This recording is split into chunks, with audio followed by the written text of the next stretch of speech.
రక్షణార్థమైన వెలుగు ప్రకాశింపచేసి పరలోక రాజ్యములో వారసులవునట్లు చేయమని మేము ప్రార్థిస్తున్నాం.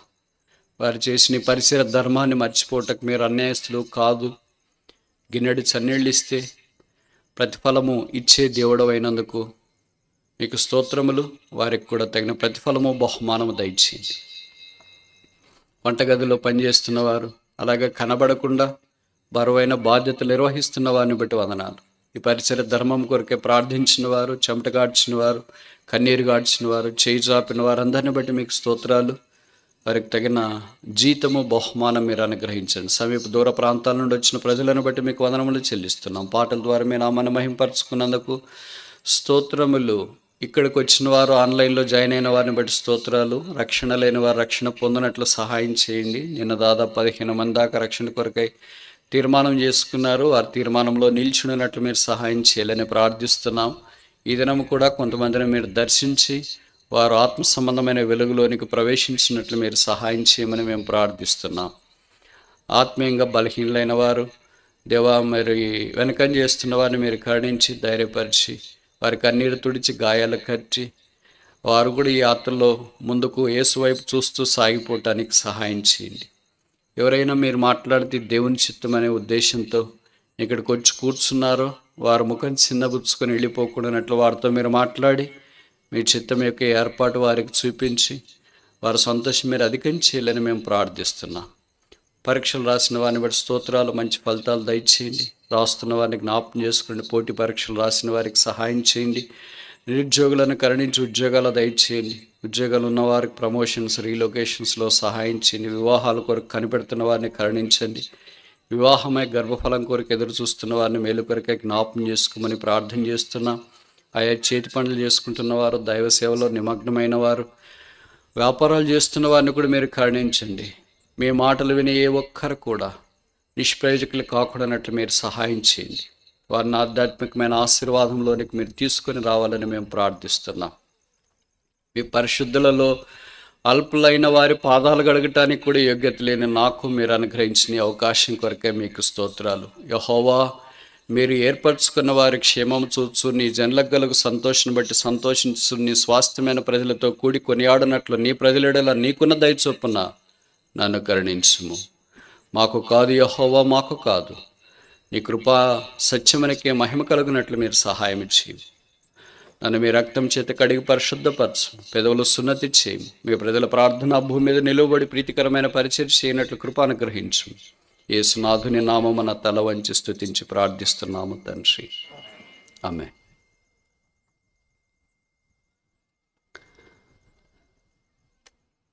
కీర్తనల గ్రంథం అసమానమైనదని కొన్ని కారణాలు మనం చూసుకోవటానికి ఆరంభించిన ఈ రాత్రి కూడా ఇది అసమానమైన పుస్తకం అని తెలియచేయటానికి ఇంకొక 5 కారణాలు చూడటానికి మనం ప్రయత్నం చేస్తాం. దాంట్లో మొదటిది యెహోవా దేవుని గురించి ఈ కీర్తన గ్రంథంలో దాదాపు 40 పేర్లు. యెహోవా అనే పేరే కాదు, ఆయనకున్న బిరుదులు. There are 40 names of Jehovah are mentioned in this book of song. ఈ కీర్తనలో దాదాపు 40 బిరుదులు ఆయనను తెలియజేస్తూ ప్రస్తావించబడ్డాయన్న సంగతి మనం ఎరుగుదాం. బైబిల్లో ఏ పుస్తకం లేని 15 కీర్తనల సారం యాత్రా కీర్తనలు అంటారు, సాంగ్స్ ఆఫ్ డిగ్రీస్. ఎక్కడ మనకు యాత్ర అధ్యాయాలు కనపడవు, ఇదొక్క దగ్గర మాత్రమే కనిపిస్తాయి. దిస్ ఈజ్ యునీక్, ఇది అసమానం. క్రైస్తవుడు పరలోకం వైపు, యేసు వైపు యాత్ర కొనసాగిస్తున్నాడు అంటానికి అదొక మెటఫర్, అలంకారం. మూడవది, ఈ 150 కీర్తనలు కలిగిన కీర్తన గ్రంథంలో బైబిల్లో ఏ పుస్తకంలో లేనన్ని prayers, praises, petitions, pains, place of God కనిపిస్తాయి. అంటే ప్రార్థనలు, విజ్ఞాపనలు, అర్థధ్వని, స్తుతించుట, స్తోత్రము చేయుట, బాధ, మనిషి యొక్క వేదన విస్తారంగా ఈ కీర్తనలో గ్రంథస్థం చేయబడుతూ వచ్చినాయి. నాలుగవది, బహుశా నేను ఈ మాట చెప్తే తప్పు కాదనుకుంటా, క్రైస్తవ లోకం ఎక్కువగా చదివే అధ్యాయం కూడా ఈ కీర్తనలోనే ఉంది. మీకు పరిచయం అనుకుంటా 23వ కీర్తన. చాలామందికి ఇది కంటత కూడా వచ్చింటారు. This is the most coveted, familiar, prestigious, simple, powerful, useful and all occasions song loved by Christians among Christian world. ఐదవది, ఆఖరిది, ఈ కీర్తన మాత్రమే బైబిల్లో ఆఖరి అధ్యాయం యెహోవాను స్తుతించుట చేత ముగించబడింది. కనీసం ఈ 5 కారణాలను బట్టి కీర్తన గ్రంథం అసమానమైనది అని మనం ఎరుగుదాము. ఈ అసమానమైన కీర్తనల్లో యాత్రా కీర్తనలో ప్రాముఖ్యం 120 నుండి 134 దాకా 15 కీర్తనలు. ఆ 15 ఎందుకున్నాయి, 14 ఎందుకూడదు, 15 ఎందుకున్నాయి, 16 ఎందుకూడదు అంటే ఉదాహరణ ఉదయం కొన్ని విషయాలు మీ గమనానికి తీసుకురావడం జరిగింది. ఈ యాత్రా కీర్తనల్లో సియోను గురించిన ప్రస్తావన ఉంది. సియోను అనగా parched land, desert, dry place, uncultivated, barren అనే అర్థాలు కనిపిస్తాయి. అంటే ఎండినదని, నిష్ఫలమైనదని, ఎడారు లాంటిదని దాని అర్థం. అయితే అలాంటి దాన్ని దేవుడు ఏర్పాటు చేసుకుని 48వ కీర్తన 2వ వచనం ప్రకారం joy of the whole world, సర్వలోకానికి సంతోషకరమైన పట్టణముగా దాన్ని సిద్ధం చేశాడు. దాన్నే కీర్తనలో చెప్పబడింది సిటీ ఆఫ్ గాడ్, దేవుని పట్టణం అని వాడబడుతూ వచ్చింది. కనుక ఒక నిష్ప్రయోజనమైన ఎడారు లాంటి ఎండిపోయిన స్థలాన్ని దేవుడు ఎన్నిక చేసుకుంటే ఎలాంటి ఆశీర్వాదంలోనికి తీసుకురాగలడో ఈ స్థలం గుర్తు చేస్తుంది. కొత్త నిబంధనలో we are not place centred but person centred. ఒక స్థలాన్ని కేంద్రీకృతంగా ఉండంగానే కొత్త నిబంధనలో వ్యక్తిని కేంద్రీకృతంగా కలిగి ఉంచాం. ఆ వ్యక్తి యేసుక్రీస్తు ప్రభు. ఆ వ్యక్తి ద్వారా వ్యక్తులమైన మనము ఎండిన జీవితాలు, దస్సిపోయి సోలిపోయి సొమ్మసిల్లిపోయిన జీవితాలను ఆ శిలువ రక్తం ద్వారా కడిగి పరిశుద్ధపరిచి సర్వలోకమునకు సంతోషకరమైన వ్యక్తిగా, కుటుంబముగా, యేసు ప్రభు సంఘంగా చేయాలని దేవుని యొక్క వాంఛ, అభిలాష, దయాపూర్వకమైన సంకల్పం. అది కొత్త నిబంధనలో సియోనును మనకు జ్ఞాపకం చేస్తుందన్న సంగతి నాకంటే మీకు బాగా పరిచయం అనుకుంటా. ఆ సియోను జ్ఞాపకం చేసే కొన్ని సంగతులు కీర్తనలను ఆధారం చేసుకొని పరిగెరుకోవడానికి మనం ఆరంభించున్నాం. మొదటిది ద బిగినింగ్ ఆఫ్ జయోన్, సియోను యొక్క ఆరంభం. రెండవది ద బౌంటిఫుల్నెస్ ఆఫ్ జయోన్, సియోను యొక్క సమృద్ధి. మూడవది ద బ్లెస్సెడ్నెస్ ఆఫ్ జయోన్, సియోను యొక్క ధన్యత. నాలుగవది మీరు అనుమతిస్తే ఈ రాత్రి the building up of Zion, సియోను కట్టబడట. 102వ కీర్తన ఆధారం చేసుకొని కొన్ని విషయాలు మనం పరిగెరుకోవటానికి ప్రయత్నం చేస్తాం. సామ్ 102, 102వ కీర్తన 16వ వచనం. Psalm 102 verse 16, 102:16. ఏలైనగా యెహోవా సియోనును కట్టి ఉన్నాడు, ఆయన తన మహిమతో ప్రత్యక్షమాయను. ఇది బైబిల్ పండితుల అభిప్రాయ ప్రకారము ప్రవచనమని, 1000 ఏండ్ల పరిపాలన సందర్భములో సియోను కట్టబడ జ్ఞాపకం చేస్తుందని వారు తలస్తారు. ఇప్పుడు 13వ వచనంలో నీవు లేచి సియోనును కరుణించెదవు, దాని మీద దయ చూపుటకు కాలము వచ్చును, నిర్ణయ కాలమే వచ్చును. ఇది ప్రస్తుతానికి జ్ఞాపకం చేస్తుందని బైబిల్ పండితుల అభిప్రాయం. ఈ సియోన్ అనే మాట బైబిల్లో కనీసం 200 సార్లు రాయబడి ఉండవచ్చు. మొట్టమొదట ద్వితీయోపదేశకాండము, డ్యూట్రానమీ చాప్టర్ 4:48. ద్వితీయోపదేశకాండం 4:48లో బైబిల్లో మొదటిది మనకు కనిపిస్తుంది. ఇంగ్లీష్ బైబిల్లో అయితే ఎస్ అనే పదం వాడబడింది, జయోన్. జడ్ అని ఇక్కడ వాడబడలేదు. తెలుగులో మనకు స్పష్టంగా సియోను అని కనిపిస్తుంది. 4:48 Deuteronomy chapter 4 verse 48 ద్వితీయోపదేశకాండం 4:48 అర్నోను ఏటిదరనున్న అరోయేరు మొదలుకొని హెర్మోనను సియోను కొండ వరకున్న మోరీల ఇద్దరు రాజుల దేశమును. ఇక్కడ మొదటిసారి మనకు కనిపిస్తుంది. బహుశా ఆఖరిసారి మీ అందరికి పరిచయము ప్రకటన గ్రంథం 14వ అధ్యాయం మొదటి వచనం. Book of Revelation chapter 14 verse 1. ప్రకటన 14:1. మరియు నేను చూడగా ఇదిగో ఆ గొర్రెపిల్ల సియోను పర్వతం మీద నిలువబడి ఉండెను. ఎలాంటి సియోను? ద్వితీయోపదేశకాండంలో నుండి ప్రకటన గ్రంథంలోనికి ఎలాంటి సియోనుగా మార్చబడింది అనేది. What a phenomenal, astronomical, incredible change.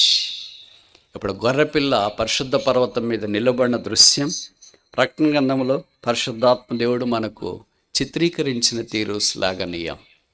ఓ దినాన మనం ఆ ప్రభువుతో పాటు ఉండాలని, ఆ సర్వభూమికి సంతోష కారణమైన ఆ యేసుక్రీస్తు ప్రభు ద్వారా పొందిన ఆశీర్వాదాలన్నింటినీ మనం జ్ఞాపకం చేసుకుని ఆయనతో పాటు సదాకాలము ఆ రాజ్యములో, ఆ పరిపాలనలో, ఆ దేవుని పట్టణంలో, నూతన యెరూషలేములో, పరిశుద్ధ పట్టణంలో ఉండాలని దేవుని యొక్క అభిలాష. దాని కొరకు ఆయన మనల్ని ఇక్కడ సిద్ధం చేస్తున్నాడు. అందుకే మనల్ని కట్టొచ్చున్నాడు. సియోను కడుతున్నాడంటే ఏంటది? ఇంతదాకా సరిగా కట్టబడలేదని గుర్తు చేయబడుతుంది. ఒకవేళ కట్టబడి ఉంటే పడిపోయిందేమో. ప్రభు కట్టేవాడు. God is a master builder. దేవుడు నేర్పరైన శిల్పకారి. ఆయన వల్లే కట్టేవారు ఎవరు లేరు. No builder is not even equal of the tiny part of the builder, master builder called Jesus Christ. ప్రపంచంలో ఎంతోమంది బిల్డర్లు ఉంటారు కదా. మీ ఊర్లో కూడా చాలామంది బిల్డర్స్ ఉంటారు. ప్రతి దగ్గర ఒక బోర్డు పెట్టింటారు, builders, builders, developers, builders, developers, builders. బైబిల్లో ఉన్న యేసుక్రీస్తు ప్రభు వారు మాస్టర్ బిల్డర్. ఈ బిల్డర్స్ అనేవాళ్ళు బహుశా ఒక స్థలాన్ని తీసుకుని ఒక బిల్డింగ్ని కట్టవచ్చు. యేసు ప్రభు పాడైపోయి, చెడిపోయి, పతనం అయిపోయిన మానవుని తీసుకొని ఓ ఆధ్యాత్మికమైన వ్యక్తిగా తయారు చేసి ఆయన స్వరూపంలోనికి తీసుకుని వచ్చే గంభీరమైన కార్యక్రమం చేయ సమర్థుడు. Nobody would ever do this building of individual life. వ్యక్తిగత జీవితాన్ని ఏ ఒక్క వ్యక్తి కూడా కట్టలేడు. మనం ఎంత కట్టాలని ప్రయత్నం చేసుకుంటాం, అంత పడగొట్టుకుంటాం. కానీ ఒకే ఒక్కడు మన జీవితాలను కట్టేవాడు. ఆయన పేరే యేసుక్రీస్తు ప్రభు. ఆయన కట్టాలని కోరుతున్నాడంటే బహుశా మనం సరిగా కట్టబడలేదేమో. ఆత్మ సంబంధమైన మందిరంగా, సజీవమైన దేవాలయంగా ఇంకా చాలా కట్టబడాల్సి ఉందేమో. ఇంకా అవసరమైన విధానంలో ప్రభు కోరినట్లుగా మనం రాలేదేమో. ఈ రాత్రి ఆయన మనల్ని కట్టాలని కోరుతున్నాడు. కట్టబెట్టడానికి ఇష్టమేనా? యెరూషలేమును కట్టువాడు అని ఆయనకి పేరు. సియోను కట్టువాడు అని ఆయనకి పేరు. జీవితాలను కట్టువాడు అని ఆయనకి పేరు. వ్యక్తులను కట్టువాడు అని ఆయనకి పేరు. కుటుంబాలను కట్టువాడు అని ఆయన పేరు. సమాజాన్ని కట్టువాడు అని పేరు. సంఘమును కట్టువాడు అని పేరు. అందుకే మత్తయి 16:18 బైబిల్లో రాయబడుతుంది, I will build my church upon this rock, the gates of the hell shall not prevail against it. ఈ బండ మీద నా సంఘమును కట్టుదును, పాతాళలోక ద్వారములు దాని ఎదుట నిలవనేరవు. ఆయన తన ఆత్మ సంబంధమైన మందిరాన్ని కడుతూనే ఉన్నాడు. ఆయన రాకడ పర్యంతం కడుతూనే ఉన్నాడు. మనం కూడా కట్టబడాలని దేవుని యొక్క ఉద్దేశం. ఆయన ఎలాంటి దేవుడు, ఎలాగ కట్టేవాడై ఉన్నాడు. 102వ కీర్తన. నిన్ను కూడా 2 రెఫరెన్స్ పొరపాటు చెప్పినాను. అది చెప్పే 1-2 సెకండ్లలో మైండ్ కొద్దిగా బ్లాంక్ అయినట్లుంటుంది. అందుకే మత్తయి 6:6 అని చెప్పాను, మన్నించండి. మత్తయి 7:7 అడుగుడి మీకు ఇవ్వబడును, ask and it shall be given. అలాగే మలాకి 3:6 అని చెప్పాను అంటే నాకు కూడా గుర్తుండొచ్చు. మలాకి 3:10, మలాకి చాప్టర్ 3 verse 10. కానీ కొన్నిసార్లు కొన్ని సెకండ్లు మైండ్ బ్లాంక్ అయినప్పుడు, లేకపోతే దృష్టి కేంద్రీకరించలేనప్పుడు ఈ రెఫరెన్స్ పొరపాటు చెప్పడం జరుగుతుంటుంది. అలాగే ఇప్పుడు కీర్తనలో 102వ కీర్తనలో మనం చూస్తే ఇది మనిషిని యొక్క జీవితం ఎలాగుందో ఆరంభంలో చెప్పబడింది. అలాంటి మనిషిని దేవుడు ఎలా కట్టబడతాడో, కట్టడానికి సమర్థుడో ఆ తర్వాత చెప్పబడిన సంగతి పరిచయం. మీకు ఇష్టమైతే మీరు చూడగలిగితే నాతో పాటు 102వ కీర్తన వైపు మీ గమనం ఉంచాలని కోరుతున్నాం. 1 నుండి 11 వచనాలు మ్యాన్స్ వీక్నెస్. మనిషిని యొక్క బలహీనత ఏంటో రాయబడుతూ వచ్చింది. 12వ వచనం నుండి ఆఖరి 28వ వచనం దాకా గాడ్ స్ట్రెంగ్త్, దేవుని యొక్క బలం ఏంటో చెప్పబడుతూ వచ్చింది.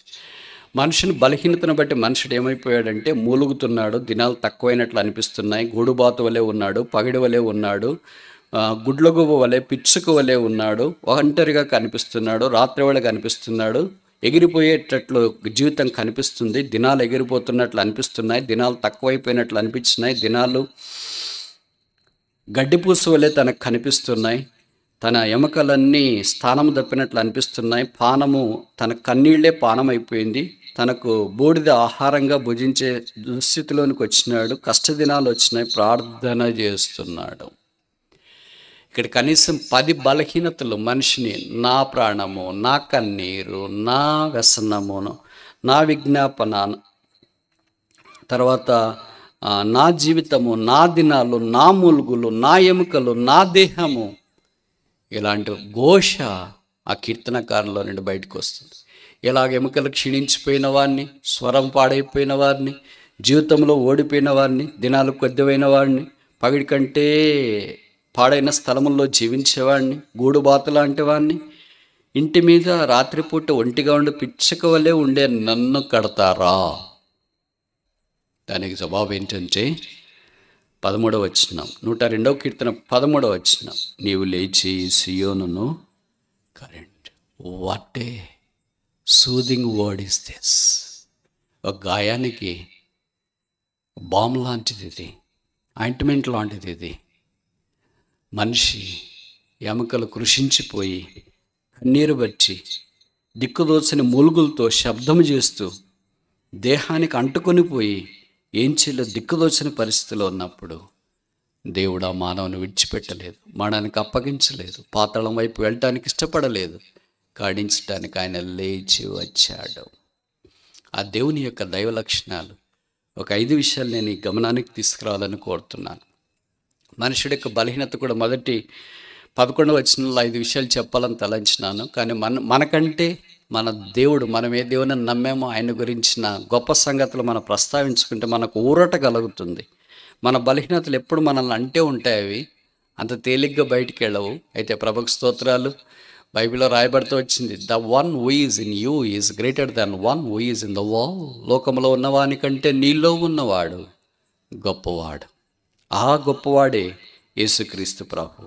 కనుక మొదటిది 102వ కీర్తన 13వ వచనంలో, లేచి నీవు సియోనును కరుణించెదవు. కరుణించే దేవుడు, పిటిఫుల్ గాడ్. దేవుడు కరుణిస్తే ఎంత బాగుంటుంది.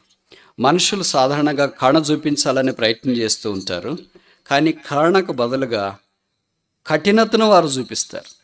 కొన్నిసార్లు అంటారు, అయ్యో కఠినంగా మాట్లాడకపోతే మనం లోకంలో జీవించలేమంటారు. మీకు బాగా పరిచయం కదా, గుంటూరులో అంత మాత్రం కఠినంగా లేకపోతే ఎలాగ బతికిస్తారు బ్రదర్, బతకనిస్తారు బ్రదర్ అని అనుకుంటాం. కానీ ప్రభువు కరుణ చూపించేవాడు. దావీదు కుమారుడా నన్ను కరుణించమని గుడ్డివాడు భర్తమై కేకలేస్తూ వచ్చినాడు. యేసు ప్రభు వారు మార్గంలో సంచరిస్తున్నప్పుడు ఆయన కరుణ కొరకే పాత్రలైన మనుషుడు ఎంత ధన్యుడు. ఆయన కరుణను పొందిన కుటుంబం ఎంత ఆశీర్వదించబడింది. ఆయన కరుణను పొందిన సంఘము ఎంత శ్రేష్టమైనది. ఆయన ఎవరిని కరుణిస్తాడు? కరుణించాలంటే ఏదైనా కులమా, డబ్బా, అందమా, చదువా, ఆస్తి, భక్తే? What is the eligibility for his కరుణ? It's sovereign choice. ఆయన సార్వభౌమ ఎన్నిక అది. రోమాపత్రికలో అపోస్తలుడైన పౌలు ఆ యేసు ప్రభుని గురించి కొన్ని సంగతులు రాశాడు. Romans is a tall example of sovereignty of God. దేవుని యొక్క సార్వభౌమత్వం ఎలాంటిది ఉందో రోమాపత్రికల అపోస్తలుడైన పౌలు చిత్రీకరించిన తీరు అమోఘం. దాంట్లో ఒకటి ఇక్కడ రాస్తున్నాడు. 9వ అధ్యాయం రోమన్ చాప్టర్ 9 వర్స్ 15-16 నేను చదువుతా. అందుకు మోషేతో, ఎవనిని కరుణింతునో వానిని కరుణింతును, ఎవనిడ జాలి చూపుదునో వానిడ జాలి చూపుదును, కాగా పొందగోరు వాని వలనైనను ప్రయాసపడు వాని వలనైనను కాదు కానీ కరుణించు దేవుని వలన. This is the attribute of God. Karuna, mercy, కనికరము దేవుని యొక్క లక్షణం, దైవ లక్షణం. అందుకనే గ్రుడ్డివానికి కనికరం అవసరమైంది, మనకు కూడా ఈ కనికరం కావాలా? సియోను ఆయన కరుణించాలని కోరుతాడు. ఎప్పుడంట? నిర్ణయ కాలం. బైబిల్లో చాలా కాలాలు ఉన్నాయి, మీకు తెలుసు కదా. మంచి కాలాలు మీకు తెలుసు అనుకుంటా, కష్టకాలాలు తెలియదు. ఇదే కీర్తనలోనే రాశాడు. ఆపత్కాలం అని, కష్టకాలం అని, యవ్వనకాలం అని, బాల్యకాలం అని, ఇబ్బంది కాలం అని. దాంట్లో ఇదొక కాలం. ఏ కాలం? నిర్ణయ కాలం. ఈ నిర్ణయ కాలం అనేది మొదట మనకి ఎక్కడ కనిపిస్తుంది తెలుసు అనుకుంటా? ఆదికాండం 21వ అధ్యాయమేమో. దేవుడు శారాన్ని దర్శించడానికి ఇష్టపడుతూ వచ్చినప్పుడు, నిర్ణయకాలం వచ్చినప్పుడు ఆమెను దర్శించి తను చేసిన వాగ్దానము చొప్పున ఆ గర్భములోనికి ఇస్సాకును పంపించడానికి దేవుడు ఇష్టపడ్డాడు. కనుక నిర్ణయ కాలములో దేవుడు మన పక్షాన మనకు సహాయం చేయట కొరకై లేచి కరుణిస్తాడు. ఆయన కరుణ కొరకు కనిపెట్టుకునిన్నవారు ఎంత ధనిలు. అనేక సందర్భాల్లో ఆయన కరుణకు బదులుగా మన యొక్క కఠినత్వాన్ని ఆ దేవుని మీద చూపించడానికి ప్రయత్నం చేస్తూ ఉంటాం. అదే చాలా విషాదకరమైన సంగతి అని మనకు పరిచయం. 21వ కీర్తన అమ్మనించండి. 21వ అధ్యాయం ఆదికాండం 2వ వచనంలో చెప్పబడింది ఎట్లనగా, దేవుడు అబ్రహాముతో చెప్పిన నిర్ణయ కాలం, appointed time. God has a time. దేవునికి సమయం ఉంది. అది ముందుకుండదు, వెనక్కుండదు. ఆ మొబైల్లో ఉందా టైము? క్లాక్ ఉందా? యాపిల్ వాచ్లో ఉందా? కాలములు సమయములు ఆధీనమందుంచుకున్న దేవుడు తన నిర్ణయ కాలము చొప్పున తగిన కాలమందు ఆయనకిష్టమైన సమయమందు మనలను కరుణించుట కొరకై ఆయన లేచి వేం చేయాలని కోరుతున్నాడు. దేవుడు కరుణించగా ఇతరులు కఠినపరిచిన ఆయన కరుణ కంటే మించింది ఏముంది? ఈ రాత్రి ఇంకా ప్రభువైన యేసునందు విశ్వాసం ఉంచకపోతే ఈ కరుణగల యేసును అంగీకరించి రక్షణార్థమైన వెలుగును అనుభవించి దేవుని రాజ్యానికి వారసులు కావాలని మనవి చేస్తున్నాం. కనుక మొదట ఈజ్ ఎ పిటిఫుల్ గాడ్, కనికరం గల దేవుడు, గాడ్ ఆఫ్ పిటీ. రెండవది చూస్తామా? 102వ కీర్తన 102వ కీర్తన 16వ వచనం. Psalm 102:16. ఏలేనుగా యెహోవా సీయోనును కట్టి ఉన్నాడు. ఎందుకని? కింద జవాబు రాశారు, ఆయన తన మహిమతో ప్రత్యక్షమాయను. ప్రతి వ్యక్తి యొక్క విశ్వాసాన్ని ఆయన ఎందుకు కడుతున్నాడు? విశ్వాసాన్ని ఎందుకు కడుతున్నాడు? విశ్వాసుల కుటుంబాలు ఎందుకు కడుతున్నాడు?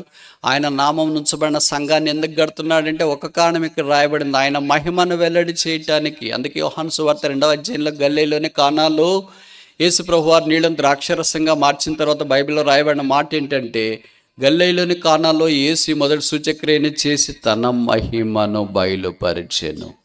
Every attempt God is working in our lives in order to manifest His glory is so great. దేవుడు మనలో ఉన్న శ్రేష్టమైనది తీసుకొని వస్తాడు, సాతాను మనలో ఉన్న చెడుగును తీసుకొని వస్తాడు. అందుకే అనేక సార్లు దేవునికి మనం లోబడకుండా మనం దాడి చేస్తున్న సాతానికే మనం లోబడటానికి ప్రయత్నం చేస్తూ ఉంటాం. మన ద్వారా, మన మాటలు, ప్రవర్తన, జీవితం ద్వారా దేవుని నామానికి భయంకరమైన జీవితం జీవించగలిగితే ఎంత బాగుండు. రెండవది గాడ్ ఆఫ్ పర్పస్, ఉద్దేశం గల దేవుడు. ఏంటా ఉద్దేశం? మన జీవితాల ద్వారా మహిమ ఆయనకు రావాలా. మనం ప్రార్థన చేసినా, బోధించినా, ఆరాధన చేసినా, పరిచర్య ధర్మం చేసినా, చెమట గాడ్చినా, కన్నీరు గాడ్చినా, చేయి చాపినా దేవునికి మహిమ ఉందా? అందుకే 1 కొరింథీ 10:31 అనుకుంటా, మీరు ఏం చేసినా, భోజనం చేసినా, పానం చేసినా సమస్తము దేవుని మహిమ కొరకు చేయడానికి రాశారు. కానీ ఈ విషయంలో మనం ఏం చేస్తామంటే సమస్తం మన మహిమ కొరకు చేసుకోవటానికి ప్రయత్నం చేస్తాం. అందుకే మనకు ఆశీర్వాదాలు రాకుండా ఓడిపోయినట్టు మనం కనిపిస్తూ ఉంటాం. గాడ్స్ గ్లోరీ ఫస్ట్, దేవుని మహిమ మొదటిది. మీకు తెలుసు కదా, సియోనును గురించి ఇంత ఆధ్యాత్మికంగా పరిశుద్ధాత్మ దేవుడు రాయటానికి పాత నిబంధనలో పెద్ద కథే ఉంది. ఆ కథ మనకు పరిచయం. సమూయేలు మొదటి గ్రంథం 4వ అధ్యాయంలో ఈకాబోదు ప్రభావం పోయాను. 7వ అధ్యాయం దాకా అలాగే కష్ట పరిస్థితులు వారు ఉంటూ వచ్చినారు. అయితే కరుణా సంపన్నుడైన దేవుడు దావీదును బయటికి తీసుకుని వచ్చినాడు. దావీదు రాజైన వెంటనే ఒక ఆలోచన వచ్చింది. దావీదు మనసులో ఉన్న ఆ ప్రశ్న చూస్తే మనకు సవాల్. 30 ఏళ్ళకి రాజయ్యాడు. 30 ఏళ్ళకి రాజైన వెంటనే ఏం ఆలోచిస్తాం? మనం ఎలాగో రాజులు కాలేదు కనుక ఏం ఆలోచిస్తాం తెలియదు. కనీసం ఉద్యోగం వస్తే ఏం ఆలోచిస్తారు? 30 ఏళ్ళకి ఉద్యోగం వచ్చింది అనుకోండి, ఏం ఆలోచిస్తారు? జీతం వస్తే ఏం చేయాలా? ఏ ఊరికి పోయి బట్టలు కొనాలా? ఇక్కడ గుంటూరుకి వెళ్ళాలా, హైదరాబాద్కి వెళ్ళాలా, బెంగళూరుకి వెళ్ళాలా, ఎక్కడ బట్టలు కొనాలా? ఫస్ట్ బట్టలు. బైబిల్ కాదు, దిస్ ఈజ్ ట్రూ. మీరు నవ్వుతున్నారు. This is true. నాకున్న 30 ఏళ్ళ అనుభవంలో ఎంతోమంది యవనస్తులు మనం చూస్తుంటాం కదా. ఎవడైనా బాగా పరిచయం వాళ్ళని అడుగుతుంటా, బ్రదర్ అన్న నేను జాబ్ చేస్తున్నాను, ప్రార్థన చేయడం నా కొరకు అంటే ఎంతకాలం అయిందంటే ఈ మధ్యలోనే అంటే మొదటి శాలరీ వచ్చింది అని, మొదటి జీతం వచ్చింది అంటే వచ్చిందన్న. ఏం చేసినట్టు బట్టలు కొన్నాను. చాలా మంచి పని చేసినారు మనవాళ్ళు. దావీదు రాజైన వెంటనే తన మనసులో ఉన్న ప్రశ్న ఏంటంటే, how can I bring the ark of God to Jerusalem? How can I? A believer should always paint this question in the heart. How can I? How can I? How can I? దేవుని మందిరాన్ని నేను దేవుని మనసాన్ని నేను ఎలాగ తీసుకుని రాగలను? ఎరుషలేం కంటే అర్థం ఏంటి? దేవుని మహిమని నేను ఎలాగ తీసుకుని రాగలను?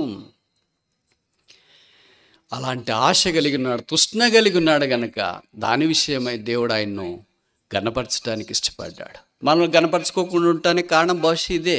We do not have painted this question in our heart. మన హృదయాల్లో ఈ ప్రశ్న ఉండదు. How can I bring the ark of God to Jerusalem? ఎలాగ యెరూషలేములోనికి దేవుని మందసాన్ని తీసుకొని రాగలను? How can I bring the glory into my life, my ministry and the ministry of the family and the ministry of the local church to which I attend. నా జీవితం ద్వారా, కుటుంబ జీవితం ద్వారా నేను వెళ్ళే స్థానిక సంఘములో దేవుని మహిమని నేను ఎలాగ తీసుకుని రాగలను? పైపెచ్చు మన ఆలోచనలు ఎలాగుంటాయంటే, how can I contribute for Ichabod? దేవుని మహిమ దేవుని మహిమ వెళ్ళిపోవటానికి నేను ఎలాగూ ప్రయాసపడగలను? నువ్వు ఇప్పుడు ఎట్లున్నావు అట్లుంటే చాలు, ఇంకేం ఎక్కువ ప్రయాసపడాల్సిన పని లేదు. This is too much for Ichabod. దేవుని మహిమ ప్రభావం వెడలిపోయింది. ఇది నా దేవుడు తన ప్రజలైన వారిని చూసినప్పుడు, they are everything in all things, అన్నిట్లో సమృద్ధిగా ఉన్నారు. They are deprived of the glory of God. దేవుని మహిమ లేకపోయింది. ఇశ్రాయేలీయులకి ఏం తక్కువ ఉంది? యెరూషలేము ఉంది, రాజున్నాడు, వారికి సైన్యం ఉంది, ధనం ఉంది, వాగ్దానాలు ఉన్నాయి, నిబంధన స్థలం ఉంది, అన్నీ ఉన్నాయి. బట్ నో గ్లోరీ, మహిమ లేదు. Is it not the same picture what we have today? ఇది మన యొక్క చిత్రపటం ఇది కాదా? ఉద్యోగాలు ఉన్నాయి, డబ్బులు ఉన్నాయి, కుటుంబాలు ఉన్నాయి, కులాలు ఉన్నాయి, ప్రాంతాలు ఉన్నాయి, ఇల్లు ఉంది, ఆస్తి ఉంది, చెప్పని అలివి కాదు. అసలు మనల్ని గురించి స్టార్ట్ చేయమంటే కొంతమంది చేస్తారు, kindly go head with your intro అంటే, బ్రదర్ మాకు ఇంతమంది పిల్లలు, ఒకళ్ళు అక్కడ ఉన్నారు, ఇక్కడ ఉన్నారు, వాళ్ళకి ఇంతమంది పిల్లలు, వాళ్ళకి ఇంతమంది పిల్లలు, ఇదే దిస్ ఇస్ ఆల్ గుడ్, మంచిదే. అయితే దేవుని మహిమను తీసుకుని రావటానికి ఏదైనా ప్రయత్నం జరిగిందా? ప్రయత్నం జరగకపోగా దేవుని మహిమను పోగొట్టడానికి బహుశా మనం చేసామేమో. ఈ రాత్రి ప్రభు మనల్ని కరుణించాలని కోరుతున్నాడు. నేను సియోను కట్టాలని కోరుతున్నాను. ఆయన మహిమలో ఆ సియోను వెలిగించబడి ప్రత్యక్ష పరచబడాలని దేవుని యొక్క ఉద్దేశం. మీకు తెలుసు కదా, సొలొమోను రాజు అయిన తర్వాత మొదటి దేవుని మందిరాన్ని కట్టించడానికి ఆరంభించిన 7 సంవత్సరాలు అదే సరిపోయింది. కట్టడమే ఆయన 40 ఏళ్ళు ఇశ్రాయేలు పరిపాలించిన 40 ఏళ్ళలో 10 సంవత్సరాలు కట్టడానికే సరిపోయింది. ఇంక 30 సంవత్సరాలు ఉంది. ఇంకేం చేసినట్టు? మనం కూడా అలాగే ఉంటాం, ఏదో ఒక పనిలో ఇన్వాల్వ్ అయి ఉంటాం. దావీదు వల్ల దేవుని మహిమను తీసుకొని రావడానికి ప్రయత్నం చేసేవారికి ఉంటే ఎంత బాగుంటు. 3వ చూస్తామా? 102వ కీర్తన, Psalm 102, 102వ కీర్తన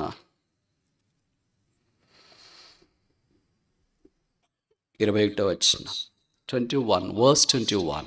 102వ కీర్తన 21వ వచనం. ఆయన తన ఉన్నతమైన పరిశుద్ధాలయము నుండి వంగి చూచిననియు, ఆకాశము నుండి భూమిని దృష్టించిననియు, వచ్చు తరము తెలుసుకున్నట్లుగా ఇది వ్రాయబడవలెను. ఆయన పరిశుద్ధాలయము నుండి వంగి చూచిన, purity of God, pure God, God of purity, పరిశుద్ధత కలిగిన దేవుడు. ఆయన పరిశుద్ధతకు కనీసం అణవంత కూడా దగ్గరకు వచ్చే పరిశుద్ధత ఎవరికి లేదు. ఆయన పరిశుద్ధుడు, పరిశుద్ధుడు, పరిశుద్ధుడు. అందుకే దేవుని మందిరంలో ఉన్నవన్నీ పరిశుద్ధంగా ఉండాలని కోరుతా. Worship the lord in the beauty of holiness అని కీర్తనలో చెప్పబడుతూ వచ్చింది. పరిశుద్ధ అలంకారం ధరించుకొని యెహోవాకు నమస్కారం చేయడం, ఆరాధన చేయడం. పరిశుద్ధతే ఆయనకు అనుకూలం. పరిశుద్ధత లేకుండా బైబిల్లో రాయబడుతూ వచ్చింది, దేవుణ్ణి చూడలేరు. యేసుప్రభు అన్నాడు బీ, లేదా బైబిల్లో రాయబడుతూ వచ్చింది, బైబిల్ సెలవిస్తుంది, దేవుడు అన్నాడు be holy as I'm Holi.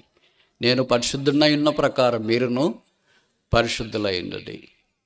మాకు మనుషులకు, మనిషి బోధకులకి, యేసుప్రభు అనే బోధకుడికి తేడా ఏమో తెలుసా?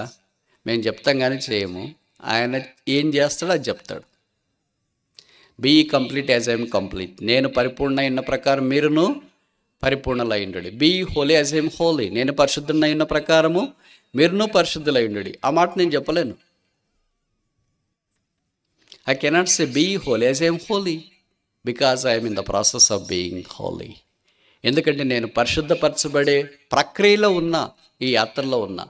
అలాగే నేను సంపూర్ణ సిద్ధి పొందే యాత్రలో ఉన్నా. మనందరికీ ముందు విశ్వాసం కర్త, దాన్ని కొనసాగించేవాడైన యేసుక్రీస్తు ప్రభువారు. 4 చూస్తాం. 102వ కీర్తన, 102వ కీర్తన 25వ వచనం. Psalm 102 verse 25. ఆదియందు నీవు భూమికి పునాది వేసితివి, ఆకాశములు కూడా నీ చేతి పనులే. Power of Gods, powerful God.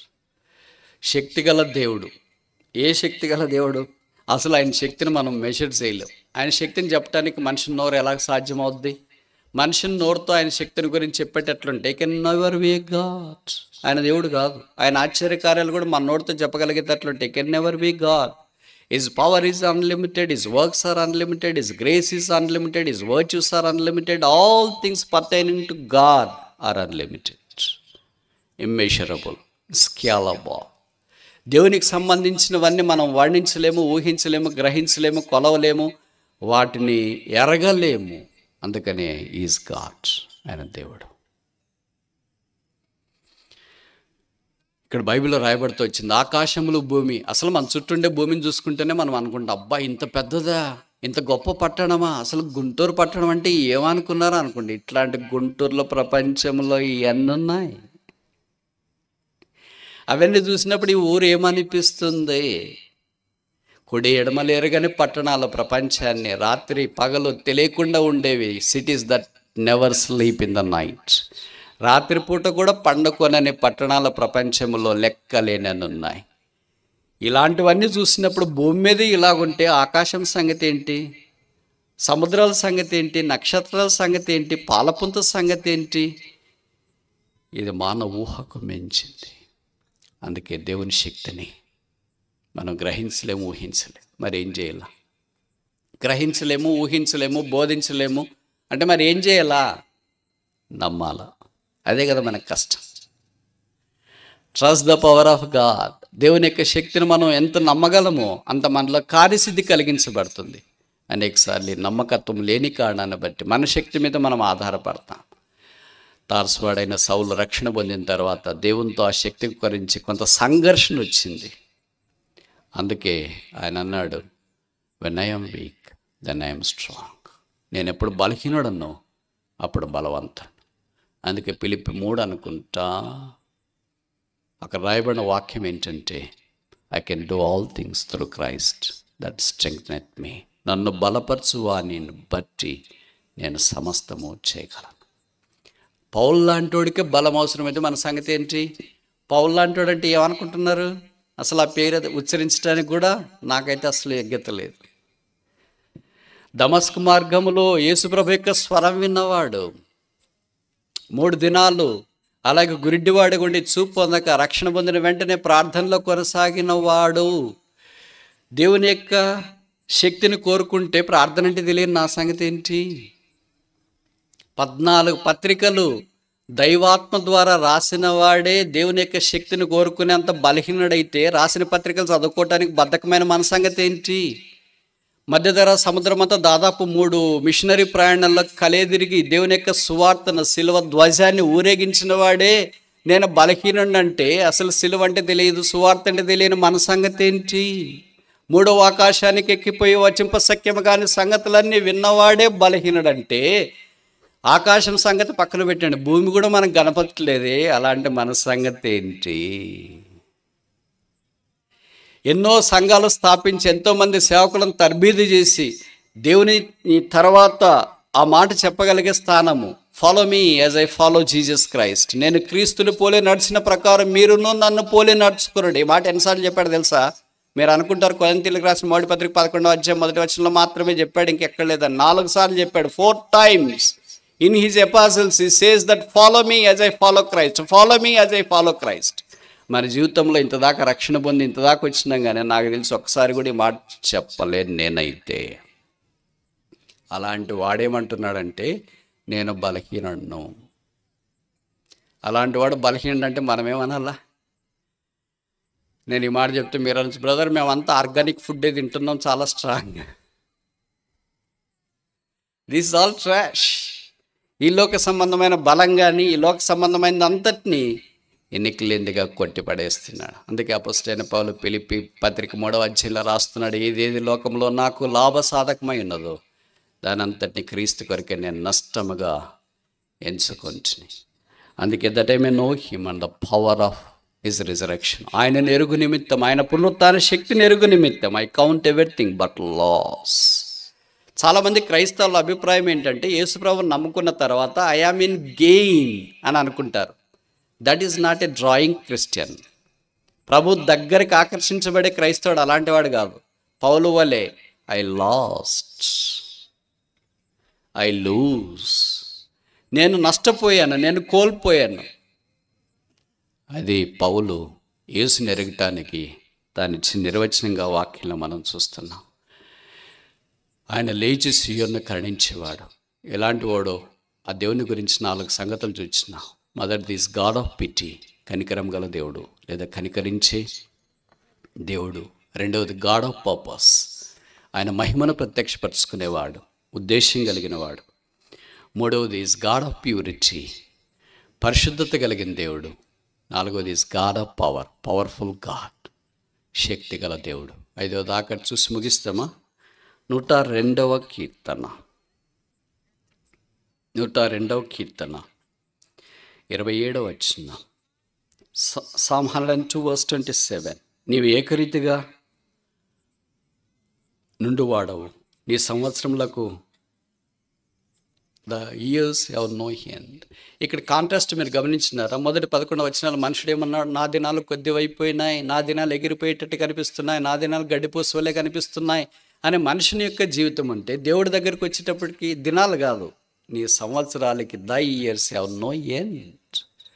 పర్ఫెక్చువాలిటీ of God. ఏ నిత్యుడగు దేవుడు. He has no beginning and no ending. ఆయనకు ఆది లేదు, అంతం లేదు. లెట్ దెర్ బి లైట్, వెలుగు కలుగునగా కానీ పలకకు మునిపే ఉన్న దేవుడు, నిత్యత్వంలో ఉండే దేవుడు. ఈ 5 లక్షణాలు ఈ కీర్తన ద్వారా మనం నేర్చుకునే దేవుడు మనల్ని కట్టాలని కోరుతున్నాడు. ఇప్పుడు ఈయన చెప్పండి, కట్టగలడా లేదా? కులి బల్దాస్, ఆయన మనల్ని కట్టగలడా? లేచి కనికరించగలడా? లేచి కట్టేది ఎందుకంటే ఆయన మహిమను వెల్లడి చేయటానికి. కట్టేది మన కొరకు జీవించడానికి కాదు. వ్యక్తులను, కుటుంబాలను, సంఘాలను ఆయన ఎందుకు కడుతున్నాడంటే మన కొరకు జీవించే రెండవది, మొదట ఆయన మహిమను వెల్లడి చేయాలని. యెహోవా తనకు నివాసస్థలం ఉండుట కొరకే సీయోనును ఏర్పరచుకొని ఉన్నాడు. బిల్డింగ్ అప్ జయోన్, సీయోనును కట్టుట. ఈ రాత్రి ఇంకా యేసును అంగీకరించకపోతే యేసు ప్రభుని గురించి మేము మీకు పరిచయం చేస్తున్నాం. యేసును అంగీకరించిన వారు ఓడిపోయి, సోలిపోయి, డస్సిపోయి, కృంగిపోయి ఉంటే, నా జీవితం ఇంతేనా, నా బ్రతికింతే, నా అప్పుల్లో ఉండిపోయానే, అనారోగ్యంతో ఉండిపోయానే, పేదరికంలో ఉండిపోయానే, కష్టాల్లో ఉండిపోయానే, కష్టకాలంలో నేను జీవిస్తున్నానే, నాకు ఏదైనా మార్గం ఉందా? నన్ను కట్టేవారు ఉన్నారా? పడిపోయిన నా జీవితాన్ని నిలువబెట్టేవారు ఉన్నారా? పాడైపోయిన దావీదు గుడారాన్ని నిలువబెట్టేవారు ఉన్నారా? నా జీవితానికి ఏదైనా నిరీక్షణ ఉందా? నేను బ్రతికే మార్గం ఏమైనా ఉందా? ఇంకా నా జీవితం ఇంతేనా? యవ్వన కాలం ఇలాగే, మధ్య వయసు ఇలాగే, వృద్ధాప్యం ఇలాగే, జీవితం అంతా ఇలాగేనా? అలాగైతే ఈ భూమి మీదకి నేను మనిషిగా ఎందుకు వచ్చాను? బహుశా ఇలాంటి ప్రశ్నల పరంపరతో నీవు ఈ దినాన్ని ఇక్కడికి వచ్చింటే మీకు ఒక దైవ సందేశం తెలియచేయాలని కోరుతున్నాం. అదేంటంటే యేసుక్రీస్తు ప్రభువారు కరుణించటానికి సిద్ధంగా ఉన్నాడు. ఆయన కరుణ మానవుని మీదకి ఈ కులము, డబ్బు, జ్ఞానము, అందము వీటిని బట్టి కాదు. నీ ఒక్కసారి ఆయన కరుణ కొరకు వేడుకుంటే యేసు ప్రభు, దావీదు కుమారుడా నన్ను కరుణించు. ఆ యేసు అక్కడ నిలువబడి నిన్ను కరుణించాలని కోరుతున్నాడు. ఈ రాత్రి నిన్ను కరుణించడానికి ఇక్కడికి వచ్చినాడు. జీవితంలో ఓడిపోయావా, సోలిపోయావా, డస్సిపోయావా, పాపం చేత పడ్డబడ్డావా, బంధకాలలో నుండి బయటికి రాలేకుండా ఉన్నావా, కన్నీరు నీకు అన్నపానం అయిపోయిందా, నీ ఎముకలు క్షీణించిపోయాయా, నీ దేహానికి చర్మం అంటుకుని పోయిందా, ఏం చేయలేదు దిక్కుదోచిన పరిస్థితిలో ఉన్నావా, నాకు నిరీక్షణ ఏంటి, నాకు సహాయం చేసేవారు ఎవరున్నారు, భర్త, భార్య, పిల్లలు, పరిచయమైన వారు, స్నేహితులు, బృందం, కులస్తులు, జ్ఞానవంతులు, క్లాస్మేట్స్, జూనియర్స్, సీనియర్స్ అందరూ నిన్ను నిరాకరించి ఏకాకిగా నిలిచిపోయావా, రాత్రి వేళ ఇంటి మీద ఉన్న పక్షి వలె, స్పారో వలె, పిచ్చుక వలె బహుశా జీవిస్తున్నావా, గూడబాతు వలె జీవిస్తున్నావా, అయ్యయ్యో నా జీవితం కట్టబడుతుందా, అది ఆరంభం. ఆ తర్వాత మనం చూస్తే దేవుని గురించిన సంగతులు రాస్తారు. నువ్వు కరుణిస్తావు, నువ్వు కడతావు, నీ సంవత్సరాలకు మితి లేదు, నీ శక్తి మానవ ఊహకు జ్ఞానమునకు మించింది అని దేవుని గురించిన ప్రస్తావన ఉంది. జీవితం నాణ్యానికి రెండు వైపులా రెండు ఉపయోగకరంగా ఎలాగుంటుందో అలాగే మొదటి వైపు ఏమో మన బలహీనతలు, మన పోరాటాలు, మన పతనాలు, మనకు సంబంధించినవన్నీ కనిపిస్తాయి. అయితే ఇంకొక వైపు మనల్ని ప్రేమించిన యేసు, మన కొరకై నరరూపధారుడుగా ఈ భూమి మీదకి దిగి వచ్చిన యేసు, మన కొరకై పాపము భరించడానికి శిలువ మీదకి వెళ్ళిన యేసు. అందుకే బైబిల్ సెలవిస్తుంది, దేవుడు మన ఎడల తన ప్రేమను వెల్లడిపరుచున్నాడు. ఎట్లాగనగా మనం ఇంకనూ పాపలమైండగా, భక్తిహీనమైండగా, బలహీనమైండగా, శత్రులమైండగా యుక్త కాలమున క్రీస్తు యేసు మన కొరకై చనిపోయాను. మనందరం ఈ లోకంలో ఎందుకు జన్మించామో తెలుసా? We are all born to live, but there is only one person in the whole history of the human race that who was born to die. 6000 సంవత్సరాల మానవ చరిత్రలో జన్మించిన ప్రతి మానవుడు ప్రపంచంలో 200 దేశాల్లో చెదిరిన 8 బిలియన్ల ప్రజలు ఎందుకు పుట్టారంటే బ్రతకడానికి పుట్టారు. అయితే ఒకే ఒక్కడు, చరిత్రలో ఒకే ఒక్కడు, దేవకుమారుడు, దేవుడు మానవుడిగా ఈ భూమి మీద జన్మించింది ఎందుకంటే చనిపోవటానికి జన్మించినాడు. పరిశుద్ధుడు పాపి కొరకై చనిపోవటానికి ఇష్టపడ్డాడు. పరమందున్నవాడు భూమి మీద ఉన్న మానవుని కొరకై చనిపోవటానికి ఇష్టపడ్డాడు. నీతిమంతుడు దుర్నీతిమంతుని కొరకై చనిపోవటానికి ఇష్టపడ్డాడు. అక్షయుడు క్షయమైన మానవుని కొరకే చనిపోవటానికి ఇష్టపడ్డాడు. మహిమాస్వరూపైన దేవుడు మహిమకు తక్కువ వచ్చిన మానవుని కొరకే చనిపోవటానికి ఇష్టపడ్డాడు. పాతాళం వైపు పరుగులు తీస్తున్న మానవుని కొరకు పరలోకములో ఉన్న దేవుడు చనిపోవటానికి ఇష్టపడ్డాడు. కోట్ల కొలది దూతలతో పరిశుద్ధుడు పరిశుద్ధుడు పరిశుద్ధుడని పొగడబడుతున్న యేసుక్రీస్తు ప్రభువారు పాపులైన మనుషులు కోట్ల మంది సంహరించుడి కేకలు వేయటానికి సముద్ర తరంగాల వలె చుట్టుకున్న మనుషుల మధ్యలోనికి చనిపోవటానికి భూమి మీదకి నరావతారిగా వచ్చాడు. ఎందుకో తెలుసా? పాపైన మానవుని కట్టడానికి, జీవితాన్ని బాగు చేయటానికి, కన్నీరు తుడవటానికి, హృదయాన్ని బద్దలైపోయిన హృదయాన్ని అతికించటానికి, సమస్యలిపోయిన జీవితాన్ని మాన్పటానికి, జీవితంలో ఓడిపోయి కృంగిపోయి నాకు చావే శరణ్యము అని అనుకుంటున్నావా? ఈ రాత్రి యేసుక్రీస్తు ప్రభువారు నీ కొరకై చనిపోయాడు కనుక నువ్వు చనిపోవాల్సిన అవసరం లేదు. Live for Christ because Christ died for you. ఇంకోసారి చెప్పాలా? Live for Christ because Christ died for you. క్రీస్తు నీ కొరకు చనిపోయాడు కనుక క్రీస్తు కొరకై బ్రతకో. ఎలా బ్రతకాలా? అదే బైబిల్ సెలవిస్తుంది. పాపక్షమాపణ మారమనస్సు బ్రతకడంతో ఆరంభించబడుతుంది. యేసుని అంగీకరించకపోతే ఈ రాత్రి యేసుప్రభు యొక్క శిలువ దగ్గరకు రా.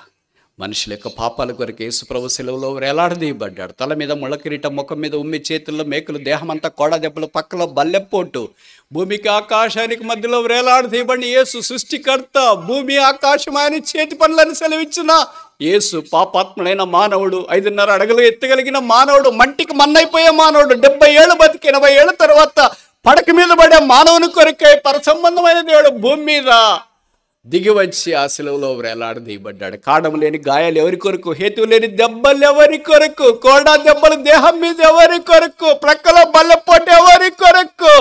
రక్తము కార్చబడ్డం ఎవరి కొరకు? గాయాలు ఎవరి కొరకు? కేకలు ఎవరి కొరకు? బాధ ఎవరి కొరకు? వేదన ఎవరి కొరకు? అవమానం ఎవరి కొరకు? నింద ఎవరి కొరకు? ఉమ్మె ఎవరి కొరకు? గృద్ధబడ్డం ఎవరి కొరకు? శిలువ వేలాడదీయబడ్డం ఎవరి కొరకు? పాపాత్మలమైన మన కొరకు కావా? మన చుట్టూ ఉన్నవారు, మనల్ని ప్రేమించేవారు ఏదో మనకు సహాయం చేయమంటే ఒక పూట భోజనం పెట్టొచ్చేమో, లేదా ఒక్క పూట ఏదో 100 రూపాయలు 200 అవసరమంటే ఇవ్వచ్చేమో, ఒక జత బట్టలు ఇవ్వచ్చేమో. కానీ ప్రాణం పెట్టేవారు ఎవరున్నారు? భూమి మీద రకరకాలైన దాతలు ఉన్నారు. అన్నం పెట్టేవారిని అన్నదాత అంటాం. ఎవరైనా మనం భోజనానికి పిలిస్తే వాళ్ళ దగ్గరికి వెళ్తాం. భోజనం చేసిన తర్వాత మనమంతా ముఖం లేదా మూతి తుడుచుకొని థ్యాంక్స్ అండి, చాలా బాగా చేశారు అంటాం. అన్నదాత సుఖీ భవ అని ఎప్పుడైనా అంటామా? అంత తెలుగు మనకు రాదనుకోండి, వచ్చినా కూడా అనమనుకోండి, అంటే వాళ్ళు పైకి పోతారని మనం తలస్తాం అనుకోండి. ఇలాంటి చాలా పెట్టుకుంటాం. ఒకసారి భోజనం పెడితే మర్చిపోరంట అని అంటారు. వాళ్ళు అన్నదాతలు అని అంటారు. తర్వాత ఇంకా కొంతమంది వస్త్రదాతలు ఉంటారు. ఏదైనా పండుగలు లేదా చలికాలం అలాంటి వచ్చినప్పుడు బట్టలు ఇచ్చేవాళ్ళు ఉంటారు. మూడో రకమైన వాళ్ళు అవయవదాతలు అంటారు. ఏదైనా అవయవం, కన్ను కానీ కిడ్నీ కానీ ఇలాంటిది ఏదైనా అవయవం అవసరమైతే అవయవం ఇచ్చేవారు అంటారు. నేత్రదాత, కళ్ళు దానం చేసేవారిని. నాలుగోది రక్తదాత. రక్తం యాక్సిడెంట్లన్నా ఒక వ్యక్తి కోల్పోయి తక్కువ ఉంది రక్తం అని అంటే రక్తం ఇచ్చేవాళ్ళు కొంతమంది యవనస్తులు. అందరి రక్తం సరిపోదు. నేను కూడా వస్తానంటే కుదరదు. కోవిడ్-19 వచ్చిందా లేదా చూస్తారు, వ్యాక్సిన్ వేసుకున్నారా లేదా చూస్తారు. ఇప్పుడు మరీ కష్టం అయిపోయింది. అందరు రక్తదాతలు కాలేరు, అందరు అన్నదాతలు కాలేరు, అందరూ వస్త్రదాతలు కాలేరు, అందరూ నేత్రదాతలు కాలేరు. ఏదో కొంతమంది అయినా దీంట్లో కావచ్చు. అయితే మానవ చరిత్రలో ఒకే ఒక్కడు ప్రాణదాత. ఆయన పేరే యేసుక్రీస్తు ప్రభు. ప్రాణం పెట్టడానికి భూమి మీదకి ఆయనే దిగి వచ్చినాడు. అందుకే మనిషిని కొరకు ప్రాణం పెట్టాడు. చనిపోయి సమాధి చేయబడి తిరిగి లేపబడి పరలోక స్థలములో ఆసనుడైనాడు. ఆయన ప్రేమకు సాటైంది ఏముంది? ఎంతకాలం ఆయన ప్రేమను నిరాకరిస్తావు? ఎంతకాలం నిస్వార్థమైన ప్రేమ, శాశ్వతమైన ప్రేమ, తరతరములుండే ప్రేమ, దైవ ప్రేమ, కలవరి ప్రేమ, యేసు ప్రేమను తృణీకరించి మునికోలలకు ఎదురుతనతో లోకమే శాశ్వతం అనుకొని జీవిస్తూ ఉంటాం. ఓ దినాన్ని ఈ లోకాన్ని విడిచిపెట్టాలా? ఒకవేళ యేసు ప్రభువే ఈ దినాన్ని వస్తే అంతమేంటి? నువ్వే కులమైన, ఏ ప్రాంతమైన, ఏ డబ్బున్నా, ఏ జ్ఞానమున్నా, ఏ తెలివున్నా, ఏ అందమున్నా, ఏ ఉద్యోగం చేస్తున్నా, ఎక్కడున్నా సరే మరణం తర్వాత what is next? What is life after death? మరణం తర్వాత ఏంటి? అందుకే యేసు ప్రేమించి పరలోకంలో నేను తీసుకెళ్ళాలని కోరుతున్నాడు. ఆయన మించిన నిస్వార్థమైన శాశ్వతమైన దైవ ప్రేమ కలిగిన వారు ఎవరున్నారు? ఒక చిన్న కథ చెప్పి ముగించిన అదొక ఊరు. ఆ ఊరిలో భార్య భర్తలు ఉన్నారు. దేవుడు వారిని ఆశీర్వదించినాడు. వారికి ఒక పండంత కూతురు జన్మించింది. అమ్మాయి పెరిగి పెద్దదైంది. తర్వాత మనందరికీ పరిచయం అయినట్లు ఇదే డిగ్రీ చెప్తుంటే ఎప్పుడు నేను బీటెక్ అని, ఎందుకంటే ఇది కామన్గా ఉండేది, ప్రతి ఇంట్లో ఒక్కళ్ళైనా ఉంటారు, అర్థమవుతూ ఉంటుంది. కనుక బహుశా ప్రైవేట్ కాలేజీలో, కార్పొరేట్ కాలేజీలో ఎక్కడో చదువుతుంది. ఇలాగ వీకెండ్ సెలవులు వస్తే ఇంటికి వచ్చింది. వాళ్ళ అమ్మగారు అమ్మాయిని చూసుకునే దానికంటే వాళ్ళ నాన్న ఎక్కువ చూసుకునేవాడు. వాళ్ళ నాన్న పెద్ద ఉద్యోగం చేసేవాడు, పేరు ప్రతిష్టలు కలిగినవాడు, అందంగా ఉన్నవాడు. కూతురంటే అంత ఇష్టం ఆయనకి.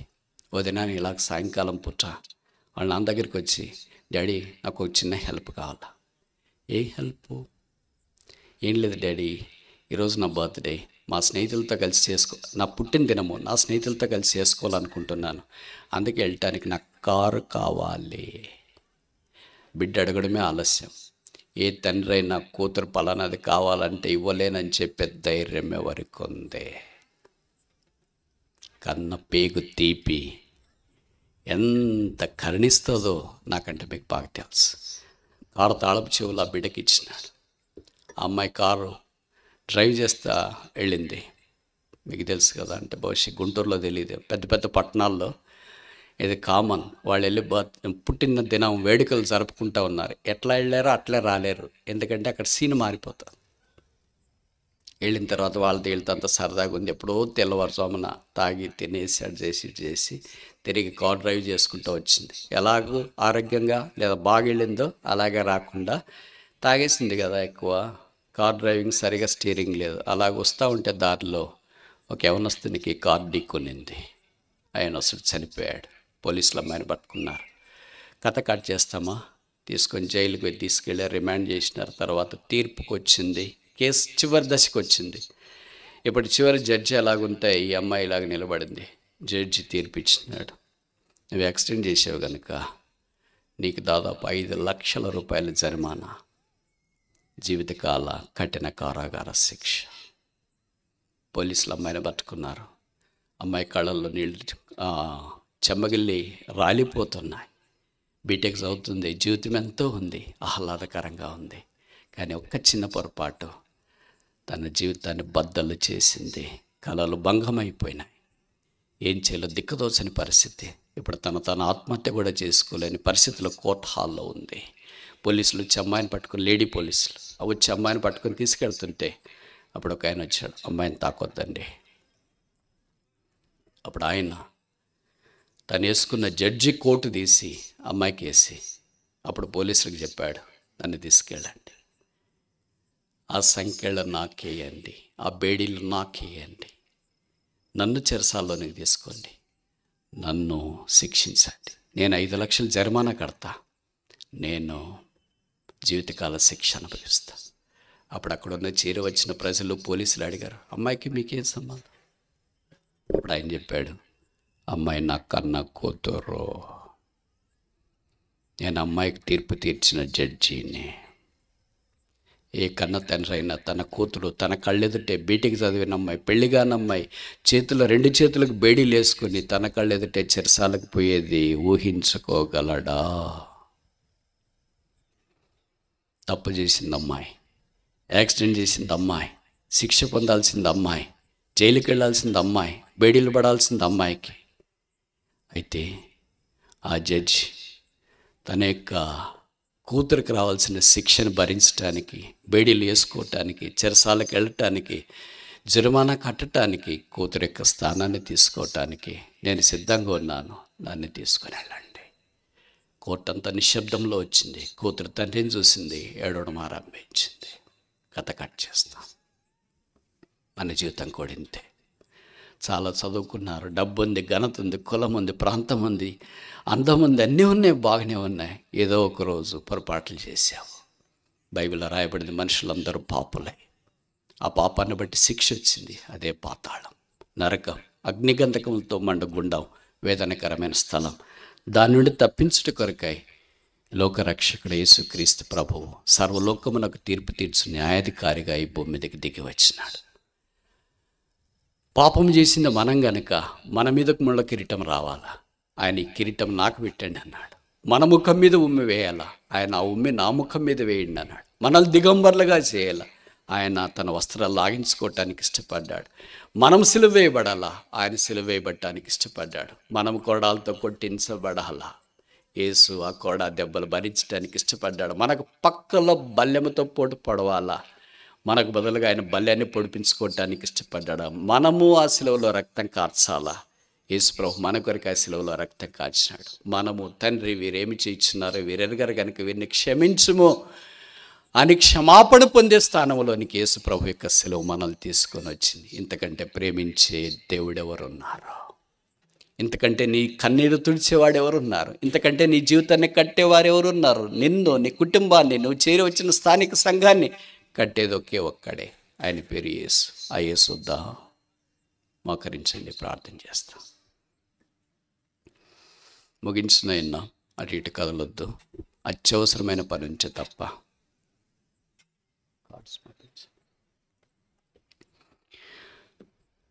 యేసు ప్రభు ప్రేమ స్వరూపి నిన్ను ప్రేమించి మానవాకారాన్ని భూమి దిగి వచ్చి దేవ మానవుడు పాపంలో భరించి పాపముగా చేయబడ్డాడు, శాపగ్రస్తుడిగా సెలవులో మార్చబడ్డాడు, రక్తం కార్చి చనిపోయి సమాధి చేయబడి తిరిగి లేచాడు. నీ కొరకై చేతులు చాపుతున్నాడు. లేచి నిన్ను కరుణించాలని కోరుతున్నాడు, నిన్ను కట్టాలని కోరుతున్నాడు, నీకు మహిమ ఇవ్వాలని కోరుతున్నాడు, నీకు శక్తి ఇవ్వాలని కోరుతున్నాడు, నిత్యజీవం ఇవ్వాలని కోరుతున్నాడు, పరలోక రాజ్యాన్ని ఇవ్వాలని కోరుతున్నాడు. ఇదంతా ఉచితంగా అనుగ్రహించే భిక్ష, వరము, ఈవి, దానము తీసుకోవటానికి ఇష్టపడట్లేదా? నీ జ్ఞానం అడ్డొస్తుందా? చదువు అడ్డొస్తుందా? కులం అడ్డొస్తుందా? డబ్బు అడ్డొస్తుందా? అంతస్తు అడ్డొస్తుందా? ఆస్తి అడ్డొస్తుందా? ఇదన్నా నీవన్నీ నీకు అడ్డొస్తాయేమో. నీకు మరణం వచ్చినప్పుడు ఇవేవి అడ్డు రావు. ఒక్కడికి ఈ భూమి మీదకి వచ్చినా ఒక్కడిగాని ఈ భూమిని విడిచిపెట్టాలా? విడిచిపెడితే ఎక్కడికి వెళతావో బైబిల్ సెలవిస్తుంది. యేసుని అంగీకరించకపోతే పాతాళం, యేసుని అంగీకరిస్తే పరలోకం. అందుకే యేసుక్రీస్తు ప్రభువే రక్షణ, ఏసే సమాధానం, ఏసే శాంతి, ఏసే మార్గం, ఏసే జీవం, ఏసే సత్యం, ఏసే నెమ్మది, ఏసే సమాధానం, ఏసే కట్టేవాడు, ఏసే కరుణించేవాడు, ఏసే కన్నీరు తుడిచేవాడు, ఏసే జీవితాన్ని మార్చేవాడు, ఏసే ఆత్మ సంబంధమైన వ్యక్తిగా నిన్ను తయారు చేసి శాశ్వత శోభాతిశయముగాను బహుతరములుగాను సంతోషకరంగాను చేసేవాడు. ఇదంతా ఉచితం. అయ్యేసొద్దా?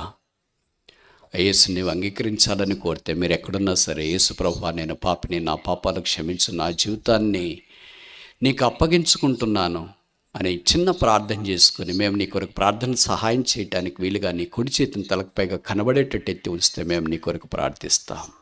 మిగతా వాళ్ళ కళ్ళు మూసుకోండి, దయచేసి కళ్ళు మూసుకోండి. సహోదరుడా దేవుడు మిమ్మల్ని కరుణించును గాక, తమ్ముడు దేవుడు మిమ్మల్ని కరుణించును గాక, సహోదరుడా దేవుడు మిమ్మల్ని కరుణించును గాక, మీ జీవితాన్ని మార్చును గాక, మిమ్మల్ని అంగీకరించును గాక. అక్క దేవుడు మిమ్మల్ని కరుణించును గాక, మీ జీవితాన్ని మార్చును గాక, మిమ్మల్ని ఆశీర్వాద కారణంగా చేయను గాక. మీ దగ్గర కార్డు వచ్చిన తర్వాత కార్డు తీసుకొని మీరు చేయించండి, కార్డు తీసుకున్న తర్వాత చేయించండి. సహోదరుడా దేవుడు మీ పాపాలు క్షమించును గాక, మీ చీకటి వెలుగవును గాక, మీ ఇరుకు విశాలమగును గాక, మీ దీపము ప్రజ్వలించును గాక, మీ పేరు గొర్రెపిల్ల జీవ గ్రంథంలో రాయబడిన గాక, మీరు శాశ్వత శోభాతిశయముగాను బహుతరములకు సంతోష కారణముగా ఉందరు గాక, యేసు మీ చేయి పట్టుకొనును గాక, మీ కన్నీరు తుడుచును గాక, మీ జీవితాన్ని కట్టును గాక, మిమ్మల్ని కరుణించును గాక, మీ కొరకై లేచి వచ్చును గాక, మీ కొరకై తన జీవితాన్ని అర్పించిన యేసు తన మహిమను ప్రత్యక్షపరచును గాక. ఇంకెవరైనా యేసు ప్రభువా నా హృదయంలోనికి రా, నా పాపాలు క్షమించు, నా జీవితాన్ని మార్చు, నన్ను కరుణించు, నన్ను కట్టు, ఓడిపోయాను, పాడైపోయాను, పడిపోయాను, జీవితంలో కృంగిపోయాను, డసిపోయాను, సోలిపోయాను, నా నిరీక్షణ నీవే, నా రక్షకుడు నీవే, నా ఆధారం నీవే, నా చెయ్యి పట్టుకో, నన్ను బాగు చేసుకోలేను, నన్ను కట్టుకోలేను, నన్ను నీ కొరకే సిద్ధపరచుకోలేను, నా చేత కాదు, నేను బలహీనుడను, యేసు నా చేయి పట్టుకో, యేసు నా జీవితాన్ని మార్చు, యేసు నన్ను కరుణించు. ఎవరైనా ఇలాంటి అర్ధనాదం చేసేవారు, అంగులార్చేవారు ఉంటే, విలాపం చేసేవారుంటే మేము మీ కొరకు ప్రార్థన చేయడానికి వీలుగా మీ కుడి చేతిని తలకు పైగా కనబడేటట్టు ఎత్తి ఉంచాలని మేము కోరుతున్నాం. ఎవరైనా అలాంటి వాడు ఎక్కడైనా ఉన్నారా? ఇంకెవరైనా? సోదరి దేవుడు మీ పాపాలు క్షమించును గాక. తిమోతి గారు ముందరకండి. అమ్మా నీ చేయి కనపడట్లేదు. చెల్లి దేవుడు మిమ్మల్ని కరుణించును గాక, మీ జీవితాన్ని మార్చును గాక, మిమ్మల్ని అంగీకరించును గాక, మీ చేయి పట్టుకున్నాను గాక, మిమ్మల్ని శాశ్వత శోభాతిశయముగాను బహుతరములకు సంతోష కారణముగా చేయును గాక. సోదరుడా దేవుడు మిమ్మల్ని కరుణించును గాక. ఈ మీటింగ్ నీ కొరకే, ఏర్పాట్ల నీ కొరకే, ఈ లక్షలు కుమ్మరించింది కేవలం నీ ఆత్మ కొరకే. పాతాళం వైపు పరుగులు తీస్తున్న నిన్ను యేసు ప్రభు యొక్క శిలువ ఆటంకపరిచి పరలోక రాజ్యం వైపు చూపించి పరలోక రాజ్యంలో ప్రవేశింపచేయాలని కోరుతుంది. ఆ యేసొద్దా చెల్లి దేవుడు మిమ్మల్ని కరుణించును గాక, మీ జీవితాన్ని మార్చును గాక, మిమ్మల్ని అంగీకరించును గాక, మిమ్మల్ని ఆశీర్వదించును గాక, మీరు కట్టబడదురు గాక, మీరు ఖండించబడదురు గాక, మీలో నుండి దేవుని మహిమ బయటకు వచ్చును గాక, మీరు అనేకులకు ఆశీర్వాదముగా మార్చబడదురు గాక. ఇంకెవరైనా యేసు నా హృదయంలోనికి రా, నా పాపాలు క్షమించు, నా జీవితాన్ని కట్టుని కోరేవారు ఉంటే కార్డు తీసుకునే వాళ్ళు ఛేదించండి, కార్డు తీసుకునే వాళ్ళు ఛేదించండి, కార్డు తీసుకునే వాళ్ళు ఛేదించండి.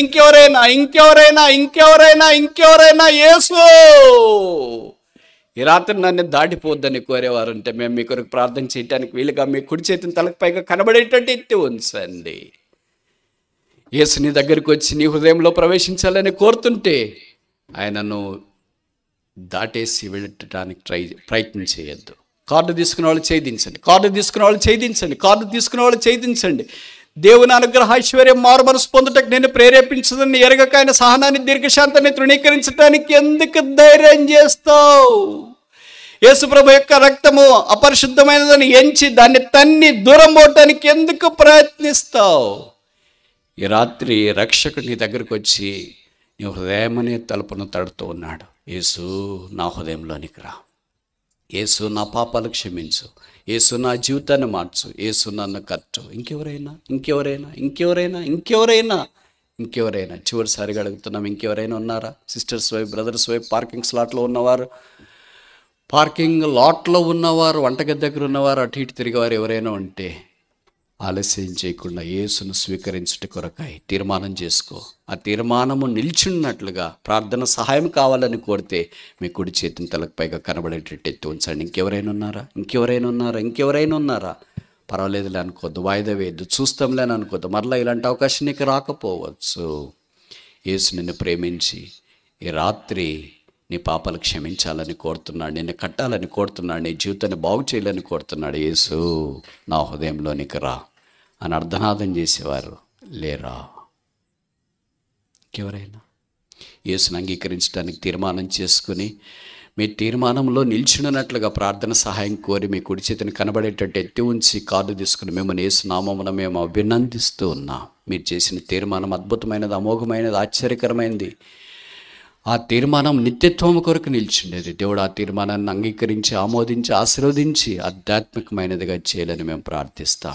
ప్రార్థన అయిపోయిన తర్వాత మీకు ఇవ్వబడిన కార్డులో చివరి భాగంలో మీ పేరు, మీ పూర్తి అడ్రస్ మీకు ఇష్టమైతే రాయండి.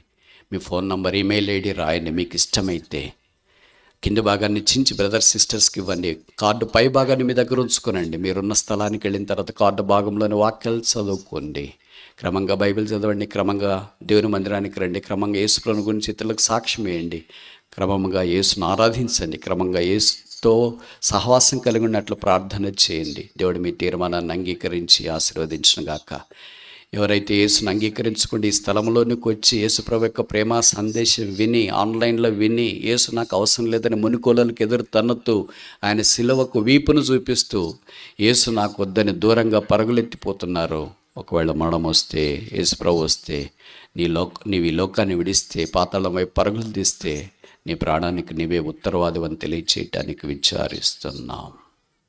భూమిని, ఆకాశాన్ని సాక్షిగా పిలుస్తున్నాం. నీ జీవితమే వారికి ప్రార్థన.